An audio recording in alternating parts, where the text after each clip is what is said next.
expecting this complaint, and now we are in the proper forum to prove the baselessness of his allegations. I now have the opportunity to answer him point by point before the Ombudsman and not on media anymore. I will cooperate with the investigation and abide by its legal processes. The truth will be revealed, and believe that justice and fairness shall prevail. I hope that the Ombudsman will be fair. Ulitin ko lang po, I am one with the Filipinos. I am one with the Filipinos in this crusade against corruption. Kasama niyo po ako. Labanan po natin ang korupsyon. Ikulong po ang mga kurakot at mga magnanakaw. Ikulong na ang mga buhaya, kasuhan, at ikulong na ang mga buhaya at mga mastermind. Huwag pong ilihis yung issue dito. Tumbukin po yung dapat tumbukin. Napapansin ko parang naiba na po ang narrative. Parang meron ng script, no, na sinusunod o playbook. As a Filipino, I am urging the ICI, the Ombudsman, and the DPWH to seek the truth. Tumbukin lang po yung katotohanan. Maniwala kayo o sa hindi, pag nagkamali kayo dyan, mas gugulo po ang bayan. Magulo na po ngayon, mas gugulo po ang bayan. Magagalit po ang tao niyan, magulo talaga ito. Pakiusap ko lang po muli, tumbukin lang po yung katotohanan. Seek the truth, not the script, if there's any. Ito ay isa po itong diversionary tactic para ilihis ang atensyon ng taong bayan sa tunay na mga issue. Klaro naman eh. Kahapon nga lang, nabanggit ni former Governor Chavit Singson, another diversionary tactic. Ang talamak po ngayon na korupsyon, talamak ang korupsyon ngayon sa kasalukuyang gobyerno. At ang dapat talagang panagutin, ang totoong issue. Ano bang totoong issue ngayon? Diba ang flood control scandal? Mga ghost projects, mga anomalous projects, mga substandard projects. Yun naman po ang issue ngayon eh. Huwag tayong lumihis sa katotohanan. Napapansin ko talagang merong gumugulo eh. Merong nasa likod nito na ginugulo lang po yung katotohanan. But I am one with the Filipinos in this crusade and fight against corruption. Kasama niyo po ako rito. Labanan po natin ito. Kulong po natin ang mga kurakot at mga magnanakaw. Sa kanina naman po, sa final sa amin ni dating Pangulong Duterte at sa kapamilya ko, to Trillanes, you are barking at the wrong tree. Kung seryoso ka talaga, bakit di mo kasuhan yung mga totoong mga corrupt talaga? Bakit di mo kasuhan yung mga financials mo? Yung mga contractor, alam mo yun. Alam mo yun. Kita mo na, nakailang buwan na tayo dito sa pagdidinig sa Senado. Ilang hearings na po. Lumalabas naman yung totoo, sino yung mga contractor. Yung talagang may-ari, sila mismo yung may kontrata, sila yung mismong kumikita, sila yung contractor, sila pa yung congressman, sila yung habulin mo, Trillanes. Ayaw mong habulin dahil financer mo nga. Tama yung sinabi ni Senator Bato noon na may mga financer ka. Baka nga yung ginamit mong pondong yon nanggaling pa sa flood control. Yung pag-iimbestiga mo noon kay dating Pangulong Duterte, maaaring galing pa yun sa flood control. Huwag kang magmalinis dito. Huwag mong ilihis ang totoong issue. Dito lang tayo sa katotohanan. Seek the truth, not the script, not the playbook. Nasa na yung mga dapat kasuhan sa issue ng flood control? Nasa na? Bakit walang mga pinangalanan na malalaking tao? Yung mga buhaya, ba't pilit yung pinagtatakpan? Yung totoong issue rito, flood control at ghost projects. Nasa na po? Kaya nakikiusap po ako sa ICI, sa Ombudsman, sa DPWH.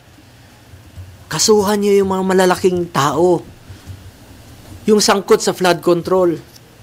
Yung sangkot dito sa mga ghost projects. Inaantay po ng tao. Pag inilihis niyo po ang katotohanan, magulo po ito. Magulo po ito. At isa po itong lumang tugtugin mula sa lumang script. Recycled na po yung mga issue. Pilit binubuhay para lang mapinturahan po ako ng maitim para siya po ang magmukhang maputi. My conscience is clear. Unlike him, panlabas o panloob, pati konsensya niya madumi. Ang layunin niya ay proteksyonan lang po ang kanyang mga financer at mga nasa likod ng black propaganda na ito. Ang dapat kasuhan ay ang mga financiers kasi sila po yung totoong mga nagnakaw. Hindi po ako magnanakaw. Hindi po ako kontraktor. Senador po ako na nagsiservisyo lang po sa ating mga kababayang Pilipino. At may delikadesa po ako. Yung prinsipyo po ko po sa buhay, yan lang po ang pwede kong pangalagaan sa ngayon. Pangalan ko po at hindi ko sasayangin yan. Kesa sayangin natin dito sa walang kwentang paninira, tatrabaho na lang po ako. Serbisyo, pagmamalasakit at sipag po ang pwede kong ialay sa ating mga kababayang Pilipino. Tingnan nyo lang po kung hindi ba recycled ito, rehash. 2018, September of 2018, bago yung halalan, no? Bago pa ako nag-file, unang tumakbo bilang senador. Nag-ingay na siya noon, siniraan na niya ako. Siya pang senador noon, no? Ako hindi pa, kandidato pa lang. Same issue. Nung 2021, akala naman niya natatakbo ako. Same issue. July of 2021. Last year, nung ako po'y patakbo muli for re-election, July 6 of 2024. Same issue. Same. Yung suot niya, ngayon, ay araw na ito. Ito, July of 2024, last year po ito. Yung suot niyang polo, pareho pa rin ng kulay ng suot niya ngayon. Rehash pa rin, pati polo niya, rehash pa rin. Ginamit muli. Yun pa rin ang ginamit niyang paninira sa akin. Para siya ang pumuti. Nagpolo na nga siya ng puti para pumuti, kunwari. Pero yung kanyang hangarin ay napaka dumi. Alam nyo, nung ako po ay nag-obserba ng delikadesa sa buhay ko, baka pamilya niya po hindi. Nabalitaan tayo noon, mismo yung tatay niya, naging dealer po sa GHQ ng Armed Forces. At nabalitaan nga natin no, na kakasino rin. At may mga ghost rin na, yun ang nabalitaan ko noon. So, sana naman, tingnan mo ng mabuti kung sino yung walang delikadesa sa atin. Bakit na nililihis ni Trillanes sa mga 2017 projects? Umabot na siya ng 2007. Sino ba mag-aakalang maging presidente si Pangulong Duterte? 2007, gawin mong issue. Eh kung negosyante yung pamilya ko noon, mapigilan ko ba silang magnegosyo? Wala pa ako sa mundong ito. 70s pa lang may negosyo na po pamilya ko. Lahat tayo may kamag-anak na negosyante. 1993, may negosyo sila. Wala pa po ako kay then Mayor Rodrigo Duterte noon, may negosyo na sila. Pero noong 1998, at isa po sa aking naging kondisyon, nung nagtrabaho po ako kay Mayor Duterte, sabi ko, pag pumasok po ng City Hall, yung kamag-anak ko, I will resign. Ayaw ko po magnegosyo sila sa City Hall dahil I observe delikadesa at ayaw ko po ng conflict of interest. Nung naging presidente siya, 2016, dala-dala ko po ito. Hindi po sila nakakapasok ng Malacanang. Hindi po ako pumapayag. Nakialam ba ako sa negosyo nila? Hindi. Nakinabang ba ako? Hindi. At binigyan ko ba sila ng pabor for government contracts? Hindi po. Because I observe delikadesa at hindi po sila nakakalapit sa akin, hindi ko naman po mapili ang kamag-anak ko. Lahat dinadamay na nga ngayon. Baka sa susunod, lolo ko na idamay nila. Hindi ko po mapili ang kamag-anak ko. Hindi to titigil si Trillanes. Sabi ko nga, taon-taon niyang gagawin yan. Hindi yan titigil hanggat palitan ko siguro ang aking kamag-anak o kunin ng Panginoon ang aking mga kamag-anak. Hindi na titigil yan. At paulit-ulit na magiging issue niyan. Pero importante rito, magkakaroon po ako ng pagkakataon na sagutin po ito.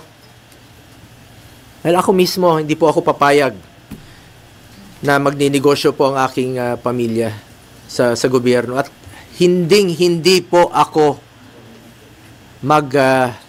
bibigay ng pabor sa kanila. Hindi lang natin mapigilan kung sino sa ating mga kamag-anak ang magninegosyo. As long as wala akong ginawa na bigyan sila ng pabor at hindi po ako nakinabang at hindi ko po ginamit ang aking posisyon para mabigyan po ng pabor ang aking pamilya. Ginamit ko lang po ang aking posisyon sa pagsiservisyo, pagmamalasakit at pagtulong po sa ating mga kababayang Pilipino. Malinis po ang aking konsensya mula noon hanggang ngayon. May delikadesa po ako. Yan po ang pwede kong pangalagaan at ipagmalaki sa inyo ang aking pangalan po. At isang probinsyano lamang po ako. Hindi ko po sasayangin yung tiwalang binigay nyo sa akin. Hindi po ako corrupt. At ako po'y taus-pusong nagsiservisyo lamang sa ating mga kababayang Pilipino. Kaya pakiusap ko lang po, ang issue po dito ay ang corruption sa gobyerno. Ang issue po dito ang flood control. Ang issue po dito anomalous projects. Ang issue po dito ghost projects. Nasaan na po yung dapat panagutin? Inaantay po ng ating mga kababayan. Ayoko na pong aksayahin yung panahon. Sayang yung oras natin dito. Sana makapagtrabaho na tayo. Mas mahalaga sa akin ang trabaho, ang serbisyo at ang kapakanan ng mga Pilipino. Alam naman po ng taong bayan kung sino po yung nagtatrabaho at alam po ng taong bayan kung sino po yung nagsasabi ng totoo. Ako, sipag, more serbisyo at malasakit ang pagtutuunan ko ng pansin. Simula noon hanggang ngayon, yan naman po ang aking ginagawa. At alam po ng Pilipino kung sino yung nagsiservisyo at nagtatrabaho. Nasa Pilipino na po yan kung kanino po kayo maniwala. Nasa sa inyo na po yan. Mga kababayan ko, patuloy nating labanan ng korupsyon sa gobyerno.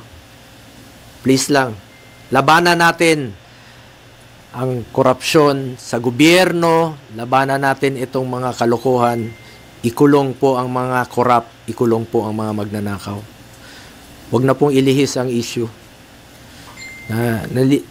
Kawawa yung Pilipino pag nililihis po ang issue. Umiikot-ikot na po tayo.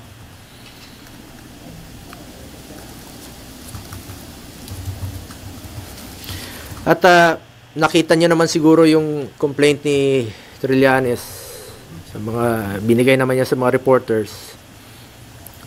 Paulit-ulit na po. Rehash talaga. Paulit-ulit. Paninira talaga. Talagang paninira at inililihis yung totoong issue. Yun talagang totoo dito ngayon. Nililihis niya. Paulit-ulit lang. The same mo, sabi ko nga, 4 na taon na. 2018, 2021, 2024, 2025. Pareho lang yung complaint niya. Na-file na po niya ito last year. Na-file na po niya ito last year. Tapos na po eleksyon. Nanalo na nga po ako. Naging number 1 pa. Salamat at mas naniwala kayo sa akin kaysa kay Trillanes. At hindi ko po sasayangin yung tiwalang binigay niyo po sa akin. Dahil ako naman po taos-pusong magsiservisyo sa ating mga kababayang Pilipino. Siya yung tamad at alam ng Pilipino sino yung corrupt. Siya yun.